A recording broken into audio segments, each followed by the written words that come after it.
Hello to all, welcome to channel Param TV. कैसे हैं आप सब। तो बच्चे आज हम करने जा रहे हैं +2 इलेक्टिव इंग्लिश के अंडर चैप्टर नंबर 11 है जो from the book dear to all the muses as a coincidence. Chapter का नेम भी सेम ही है, most dear to all the muses, written by Sarvepalli Radhakrishnan. तो जल्दी से पहले चैप्टर का हेडिंग जो टाइटल है वो देख लेते हैं। Most dear to all the muses, muses is goddess of literature art. तो उनको सबसे प्यारा कौन है, इसी बात का आंसर चैप्टर में दिया हुआ है। और जनरली म्यूजेस ग्रीक गॉडेसेस को बोला जाता है। एस राधा कृष्णन, आगे उनका टाइम पीरियड दिया हुआ है। जो स्टार्टिंग में बेटा इंट्रोडक्टरी जो पैराग्राफ है ये राइटर के बारे में दिया हुआ है as usual. Was a philosopher of renown. तो एस राधा कृष्णन जो थे बहुत ही फेमस फिलोसफर थे, दार्शनिक थे। He published a number of books on Indian philosophy. तो उन्होंने भारतीय दर्शन शास्त्र के ऊपर, फिलोसफी के ऊपर बहुत सी बुक्स लिखी जो पब्लिश हुई। Among the many prestigious post he held were those of the vice president and the president of our country.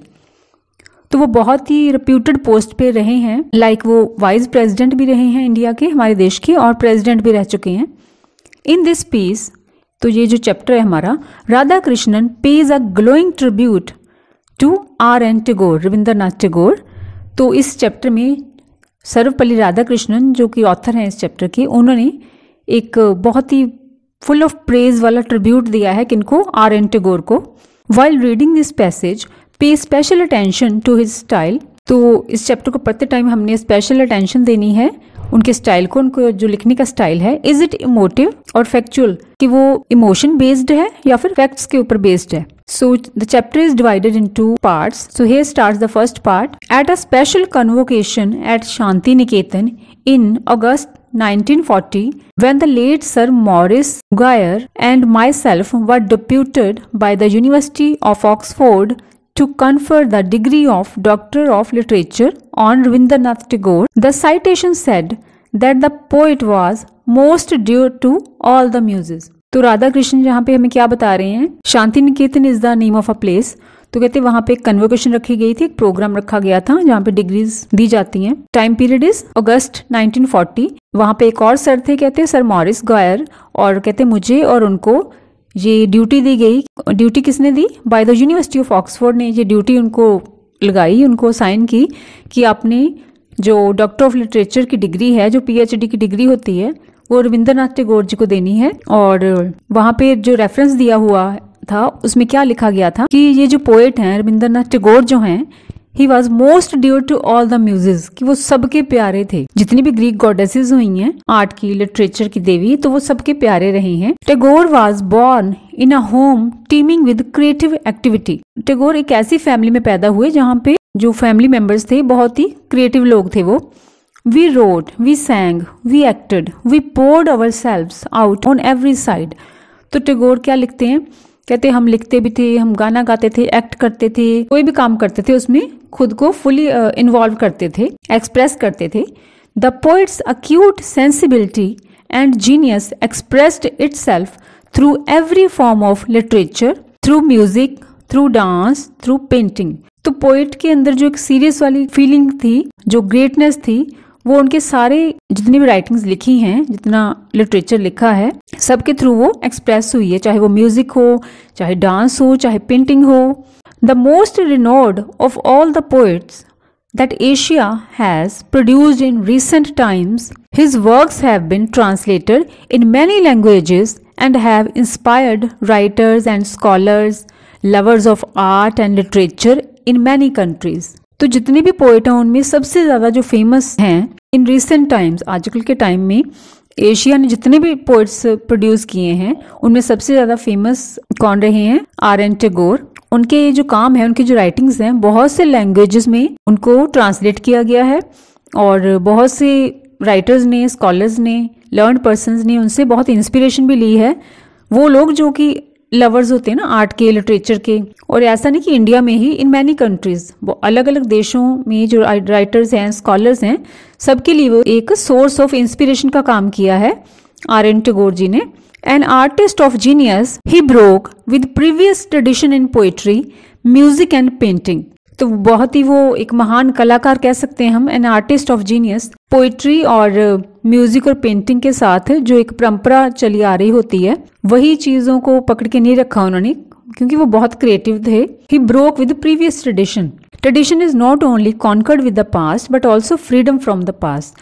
तो ट्रेडिशन का मतलब हमेशा यही नहीं होता कि पास्ट के साथ वो कुछ मेल खानी चाहिए, वो परंपरा या हमेशा पास्ट को पकड़ के रखना है, बट पास्ट से एक फ्रीडम मिलना, ठीक है, क्योंकि पास्ट से निकलेंगे तभी कुछ अलग, कुछ आगे न्यू सोच पाएंगे। He perceived relationships hitherto unnoticed and gave humanity his vision of one world. उन्होंने ये रिलेशनशिप को समझा, ठीक है, पास्ट और पास्ट से फ्रीडम लेनी है, ट्रेडिशन, ये सब रिलेशनशिप को उन्होंने समझा जो अब तक अननोटिस था, ठीक है, किसी ने इस चीज़ पे इतना गौर नहीं किया था। और उन्होंने मानवता को क्या संदेश दिया, क्या दृष्टिकोण दिया, वन वर्ड का, कि पूरी दुनिया एक है, ठीक है, the whole world is a single family.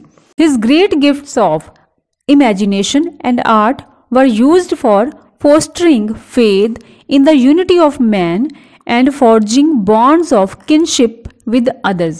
तो R.N. टैगोर के अंदर जो he was a God gifted person, ठीक है, ब्लेस्ड पर्सन थे, तो उनके अंदर एक कल्पना शक्ति थी और जो उनके पास एक आर्ट का स्किल था, कला थी, वो किसके लिए वो चीज़ें यूज हुई, for fostering faith in the unity of man.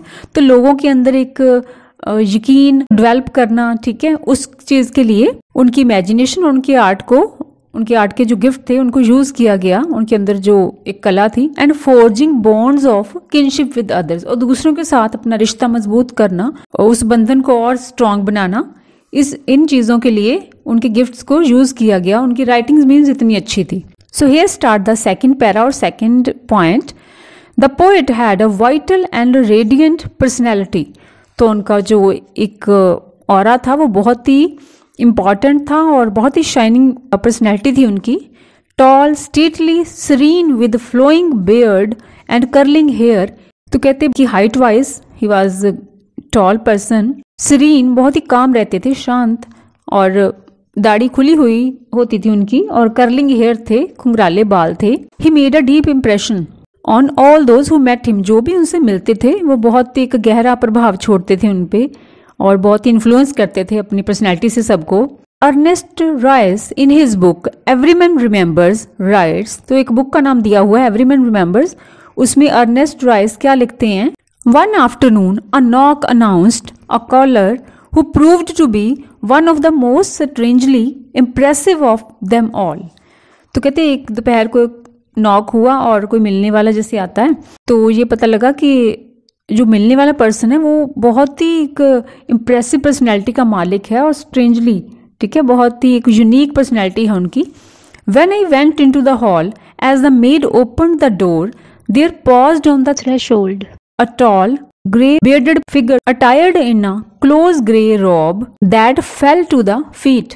तो कहते जब मैं हॉल में गया, who went to the hall? Ernest Royce. तो कहते जब मैं हॉल में गया और मेड ने दरवाजा खोला तो वहां पे कौन थे, थ्रेशोल्ड बोलता है, चौखट, जो चौखट जिसको बोलते हैं, दहलीज बोलते हैं हम, एक बहुत ही टॉल पर्सन खड़े हुए थे, उनकी ग्रे bearded फिगर थी।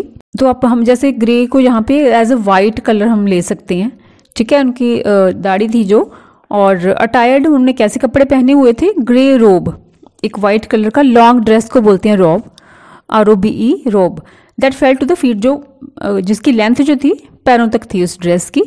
For a moment I was abashed. तो कहते मतलब एक पल के लिए तो मैं एकदम ऐसे घबरा गया, जैसे शर्मिंदा होना कहते हैं इसको, वैसे।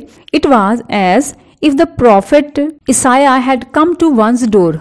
मुझे ऐसा लगा कि कोई एक प्रॉफिट ईसाया वो मतलब किसी के दरवाजे पे आ गए हों, कोई महान संत कि मेरे पास आ गए हैं। It is often said that the judgments we pass on our contemporaries are somewhat distorted.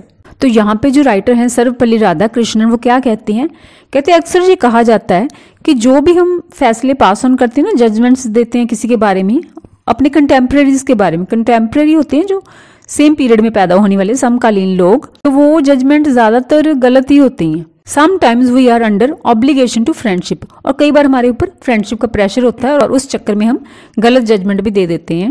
We lack the necessary perspective and according to our mood and taste disparage और eulogise whose work is close to us. हमारे अंदर जो जरूरी एक opinion होता है, एक point of view है, उसकी कमी है, और हम क्या करते हैं अपनी चॉइस के हिसाब से, अपने मूड और टेस्ट के हिसाब से या तो इग्नोर कर देते हैं या फिर बहुत प्रेज करते हैं किन कामों की, जो हमारे बहुत करीब हों, ठीक है, is close to us. Some who appear important today may lose their significance later.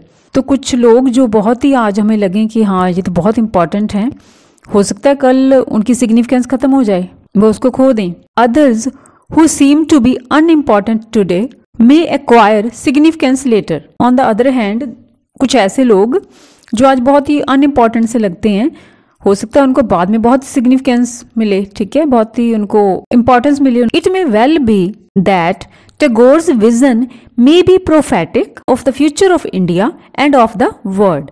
तो कहते ये कहा जा सकता है कि जो आर.एन. टैगोर का एक विजन है, उनका एक जो पॉइंट ऑफ व्यू है वो प्रोफेटिक हो, इंडिया के लिए भी, इंडिया का जो भविष्य है आने वाला, और पूरी दुनिया का। तो इन दोनों चीजों के लिए वो प्रोफेटिक प्रूव हो सकता है, भविष्यवाणी की तरह वो हो सकता है, ठीक है।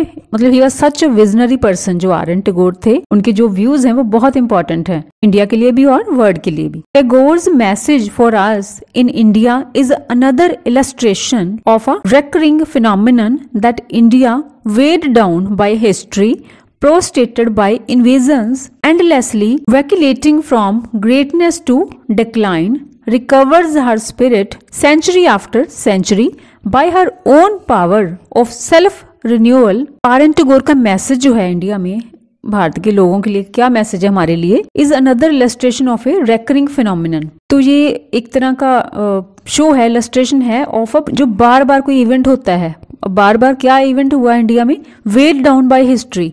बेटा इंडिया पे बहुत सारे हमले हुए हैं, इन्वेजन्स, जैसे गिरावट आती गई है, तो इंडिया जूझता रहा है, बहुत सी स्ट्रगल्स को फेस किया है, जूझता रहा है। रिकवर्स हर स्पिरिट, जो काउंटलेस हमले हुए, जो सब कुछ हुआ, उसके बावजूद भी रिकवर्स सेंचुरी आफ्टर सेंचुरी, जो इंडिया ने अपनी एक स्पिरिट है उसको रिकवर किया है bye her own power of self renewal. तो इंडिया के अंदर जो एक खुद की पावर है कि खुद को कैसे रिन्यू करना है, खुद को कैसे ऊपर उठाना है, उस पावर के थ्रू इंडिया ने हमेशा ऊपर उठाया खुद को फिर से। When times are out of joint, wise men arise and warn us about our lapses।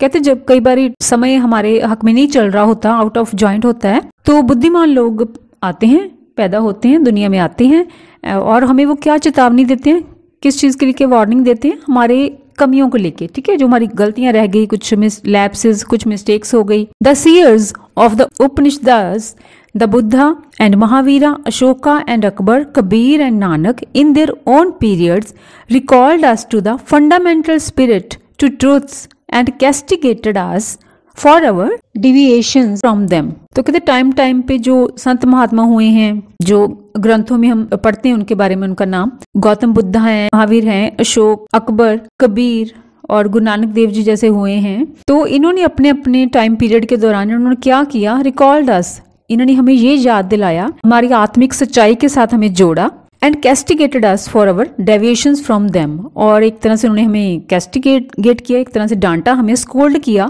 जो हमारी भटकन है, हम सच्चाई से टूट चुके हैं, उस चीज को लेके उन्होंने हमें स्कोल्ड किया।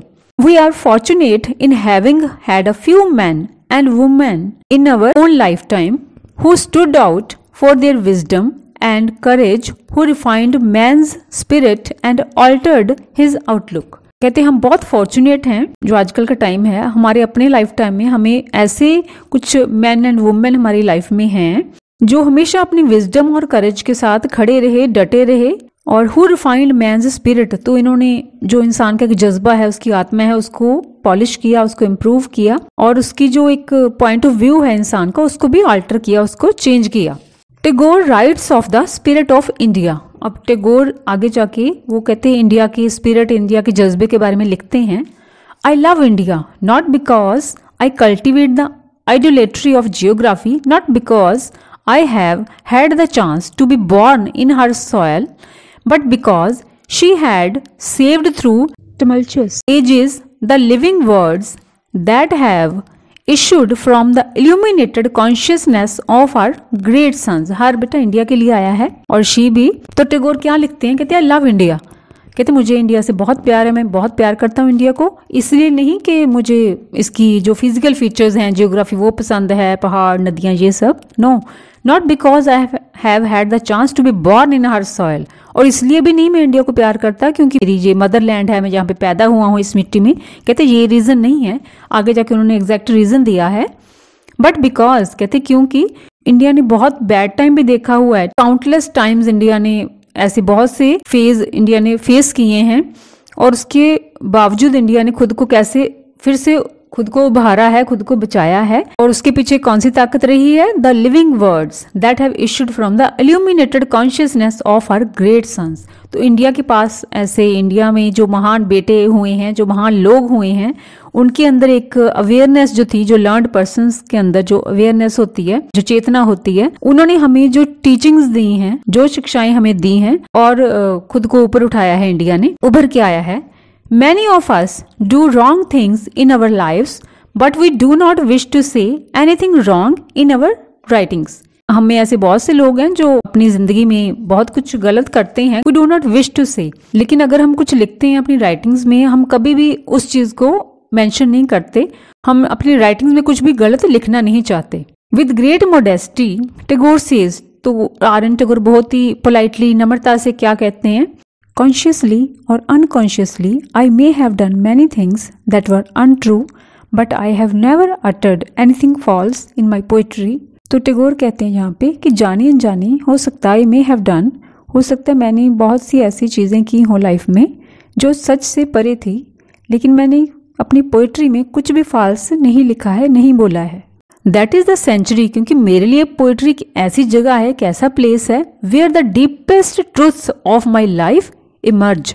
पोइट्री मेरे लिए एक ऐसी जगह है जहाँ पे मेरी जिंदगी के जो सच है, मेरी जिंदगी के, वो वहाँ पे उभर के बाहर आते हैं पोइट्री के थ्रू। इसलिए पोइट्री में मैंने कुछ भी कभी गलत नहीं लिखा। He always aimed higher and higher. तो आर.एन. टैगोर हमेशा बहुत ही ऊंचा सोचते थे। The song that I came to sing remains unsung to this day. और बाद में वो क्या बोलते हैं? जो song that I came to sing, जो चीज मैं करने इस दुनिया में आया हूँ, वो आज तक अनसंगी है, वो चीज आज तक बोली ही नहीं गई। ठीक है, वो चीज अभी तक भी रिवील नहीं हुई है। एट शांति निकेतन और the abode of peace which his father Debendranath Tagore established as a center for meditation। तो शांति निकेतन में, या इसको हम शांति की जगह कह सकते हैं ना, उसका नाम रखा हुआ है Shanti Niketan, place of peace. Rabindranath Tagore उन्होंने एस्टेब्लिश किया था, मेडिटेशन के लिए इस जगह की स्थापना की थी। Rabindranath founded a school which reminds us of a forest hermitages where teachers and pupils sought after and attained human fulfillment by wise thinking, righteous living and earnest faith। तो रविंद्रनाथ टैगोर जी ने क्या किया? उन्होंने एक स्कूल की स्थापना की, फाउंडेशन रखी, जो कि हमें किस चीज़ की याद दिलाता है? जैसे पुराने टाइम में गुरुकुल होते थे, forest hermitages where teachers and peoples sought after, जहाँ पे बहुत सारे टीचर्स और स्टूडेंट्स किसी चीज़ की खोज में लगे रहते थे और वो ह्यूमन फुलफिलमेंट अटेन करते थे, हासिल करते थे। जैसे मानव जीवन, अपने जीवन को वो सार्थक करते थे। कैसे करते थे? वाइज थिंकिंग से, अच्छा सोच के, बहुत ही बुद्धिमानी से सोच के, और राइटियस लिविंग, सही तरीके से जिंदगी जी के, एंड अर्नेस्ट फेथ, और उनके अंदर एक बहुत ही गहरा विश्वास था। There no life should be taken, और वो क्या क्या विश्वास थे? किसी की लाइफ नहीं लेनी चाहिए। नो आइडोल वर्शिप्ड, मूर्ति पूजा नहीं करनी। And no irreverent word spoken against any people's worship और डेटी, और अगर कोई इंसान किसी की पूजा करता है, देवी देवता की, तो उसके बारे में कोई भी इंसल्टिंग वर्ड नहीं बोलना। Though Hinduism is the background of all the activities in the school, the birthdays of great prophets the Buddha, Christ, Muhammad, Nanak are celebrated. तो कहते इस स्कूल में जो रविंद्रनाथ टैगोर ने फाउंडेशन रखी थी जिस स्कूल की, हिंदुइज्म पे ही वो स्कूल मतलब बेस्ड था। सारी एक्टिविटीज के बैकग्राउंड में, बेसिस में वही हिंदुइज्म ही रहता था। इवन देन जितने भी महान संत, पीर पैगंबर हुए हैं, लाइक बुद्धा, क्राइस्ट, मोहम्मद, गुरु नानक देव जी, तो सबके बर्थडे यहाँ पे सेलिब्रेट किए जाते थे। टिल डेट अभी भी मीन्स किए जाते हैं। Rabindranath loved India because of her ideals. तो कहते रविंद्रनाथ टैगोर भारत से क्यों प्यार करते थे? बिकॉज ऑफ हर आइडियल्स, क्योंकि जो इंडियंस हैं उन लोगों के आदर्श बड़े ऊंचे ऊंचे हैं। He says I love India but my India is an idea and not a geographical expression. तो यहाँ पे आर.एन. टैगोर क्या कहते हैं कि मैं भारत से बहुत प्यार करता हूँ। उनका मानना था कि इंडिया मेरे लिए एक विचार है, इज एन आइडिया, और ये सिर्फ एक जियोग्राफिकल फीचर नहीं मेरे लिए कि हाँ जैसे मैप होता है कि हाँ इतने इतने किलोमीटर तक इंडिया फैला हुआ है, not like that. Therefore I am not a patriot, तो कहते हैं इसलिए मैं कोई देशभक्त नहीं हूँ। I shall seek my compatriots all over the world, कहते थे जो लाइक थिंकिंग वाले, जो मेरी जैसी थिंकिंग वाले लोग हैं, कंपैट्रियोट्स हैं, तो मैं उनकी खोज करूँगा, उनको ढूंढूंगा मैं। दो Indian in inspiration Tagore's work had a universal appeal, चाहे उनकी इंस्पिरेशन इंडिया ही थी क्योंकि इंडिया उनकी मदरलैंड थी आर.एन. टैगोर की, तो उनकी इंस्पिरेशन इंडिया ही रही है, लेकिन उनके वर्क की एक यूनिवर्सल अपील थी इन द सेंस कि वो इंटरनेशनली सबको अट्रैक्ट करते थे। उनका काम इतना अच्छा था आर.एन. टैगोर का, तो सभी इन्फ्लुएंस्ड होते थे। India has been known all these centuries for her dignity of soul, valour and piety, tolerance and hospitality. तो इंडिया कहते इतनी सदियों से किसके लिए जाना जाता है? For her dignity of soul, जो आत्मा है सबकी, उसकी एक डिग्निटी है, ठीक है, एक बहुत पोजीशन है उसकी, और वेलर एनर्जी, लोगों में एनर्जी बहुत है, एंड पाइटी बहुत पवित्रता है, सहनशीलता है, टॉलरेंस है, एंड हॉस्पिटैलिटी, लोग बहुत अच्छे से किसी को ग्रीट करते हैं, जैसे मेज़बानी कहते हैं हिंदी में वर्ड, तो एक उस चीज़ की एक डिग्निटी है, एक प्राउड वाली फीलिंग है, उसके लिए इंडिया जाना जाता है। इंसान है वो बहुत एलिवेटेड सोल वाले होते हैं। There were occasions when she was not loyal to them, लेकिन यहाँ पे वो आर.एन. टैगोर ये भी कहते हैं कि कुछ ऐसे मौके भी थे, इन सब चीज़ों को इंडिया ने फॉलो नहीं भी किया कई बार। There were some occasions. Rabindranath Tagore asked us to preserve the old attitude of keeping firm our own framework and receiving and adapting outer influences। वो कहते कि हमने संभाल के रखना है, प्रिजर्व करना है किस चीज को, जो ओल्ड एटीट्यूड है, कीपिंग फर्म, उसको मजबूत बनाए रखना। हमारा जो शुरू से हमारी जो इंडियन स्ट्रक्चर, जो भारतीय ढांचा रहा है, उस चीज को हमने बनाए रखना है, और उसके साथ साथ रिसीव भी करना है जो आउटर इन्फ्लुएंस है, जो बाहरी कोई इन्फ्लुएंस चीज़ करती है, हमें उस चीज़ को अडेप्ट भी करना है, ग्रहण भी करना है, और उसको रिसीव भी करना है, प्राप्त भी करना है उसको, लेकिन अपनी ट्रेडिशंस नहीं छोड़नी, उस चीज़ को भी बनाए रखना है। It is idle mendicancy to discard our own and beg for the foreign. ये बहुत ही बेकार सी बात है, और जैसे भिखारियों वाली कंडीशन है कि हाँ अपनी चीज़ें हम त्याग दें, डिस्कार्ड अवर ओन, और बाहर की चीज़ों के पीछे भागें, बैग फॉर द फॉरेन, उन चीज़ों के लिए हम जैसे बैगर लाइक हम कोई एक्शन करें। While at the same time it is a abjectness, यहाँ बच्चे डी नहीं है, it is B here, abjectness of poverty to dwarf ourselves by rejecting the foreign. इसके साथ ही और बात एक लिंकअप की है कि ये तो मतलब गरीबी की हद है कि हम अपने आप को बिल्कुल ही छोटा साबित कर दें, कि बिल्कुल ही रिजेक्ट कर दें, ऐसा भी कहते नहीं होना चाहिए। जो अच्छी बातें हैं फॉरेन की वो हमें अपनानी है, और जो हमें हमारे कल्चर को चीज़ें नहीं सूट करती उन चीज़ों को हमने डिस्कार्ड करना है। Rabindranath condemned India's imitation of the west, हमेशा एक चीज़ की बहुत उन्होंने निंदा की है, कंडेम किया है, जो इंडिया से नकल करते हैं वेस्ट की। इमिटेशन इज कॉपी करना। He called that India the eternal rag picker at other people's dustbins, तो यहाँ वो ऐसा डस्टबिन और रैग पिकर की बात हुई है। तो इन अदर वर्ड्स वो यहाँ की ये कहना चाहते हैं कि जो फॉरेनर्स लोग, जो उनकी गलत कोई चीज़ें हैं, गलत थिंकिंग है, मीन्स वो छोड़ अपनी वो चीज़ें वो डिस्कार्ड कर देते हैं, और हम उन चीज़ों को बहुत जल्दी से हम उस चीज़ को अडॉप्ट कर लेते हैं। वो कहते चीज़ नहीं होनी चाहिए। तो इंडिया को ऐसे रैग पिकर नहीं बनना है एट अदर पीपल्स डस्टबिन्स, की जो वो चीज़ें छोड़ी जा रही हैं फॉरेनर्स, गलत चीज़ें, और वही हम अपनाई जा रहे हैं। Imitation he says is like dressing our skeleton with another man's skin. तो रविंद्रनाथ टैगोर इमिटेशन के बहुत खिलाफ थे, नकल के। वो कहते किसी की कॉपी करना ऐसे है जैसे अपनी बॉडी को किसी और की स्किन से ढक लेना। Giving rise to eternal feuds, और ऑब्वियसली हमारी बॉडी है और स्किन किसी और की है, तो हमेशा लड़ाई चलती रहेगी, और एक फ्रिक्शन, एक स्ट्रगल चलती रहेगी between the skin and the bones at every movement. कुछ भी हलचल होगी तो वो चीज़ क्रिएट होगी। India should cease to be in bondage to other. तो आर.एन. टैगोर यहाँ पे कहते हैं कि इंडिया शुड सीज, तो कहते हैं इंडिया को ये चीज़ बंद करनी चाहिए कि दूसरों की ऐसे गुलामी वाली जो मेंटेलिटी है उस चीज़ से बाहर आना चाहिए, but feel free to accomplish her own important mission. तो इंडिया को फ्री फील करना चाहिए और खुद उस चीज़ को हासिल करना चाहिए, कंप्लीट करना चाहिए। किस चीज़ को? उस मिशन को, the mission of getting the peoples of the world together, सारी दुनिया के लोगों को इकट्ठे एक जगह पे लेके आना। Unity is truth and division is evil. तो कहते हैं एकता है जो वही सच्चाई है और डिवीजन इज इविल, लोगों को बांटना या बंटवारा वो बुराई है। Remember how India has bin kept alive her power of binding together. तो कहते हैं ये हमें सबको याद करने की जरूरत है कि हमेशा जिंदा रखा है अपनी उस शक्ति को, कौन सी शक्ति को, जो सबको एक साथ जोड़ के रखती है, of binding together. She has ever established some sort of harmony amidst all kinds of difficulties and conflicts and hence she has survived till now। तो कहते she has ever established, India ने हमेशा क्या establish किया है, some sort of harmony, कुछ mail मिलाप, चाहे कितनी भी डिफिकल्टीज आई हैं, कुछ झगड़े हुए हैं, कॉन्फ्लिक्ट्स आई हैं, बट इंडिया ने हमेशा एक अच्छी वाली फीलिंग है, हार्मनी है, उसको हमेशा बना के रखा है, एस्टेब्लिश किया है। And hence she has survived till now, और यही वजह है कि इंडिया आज तक सर्वाइव कर रहा है। I have full faith in that India. वो कहते हैं मेरा विश्वास उस इंडिया में, पूरी तरह मेरा विश्वास है। कौन से इंडिया में? जिसने अब तक सर्वाइव किया है सारी कॉन्फ्लिक्ट्स के खिलाफ, क्योंकि उसके अंदर एक हार्मनी है। Even now that India is slowly building up a marvellous reconciliation of the old order with the new.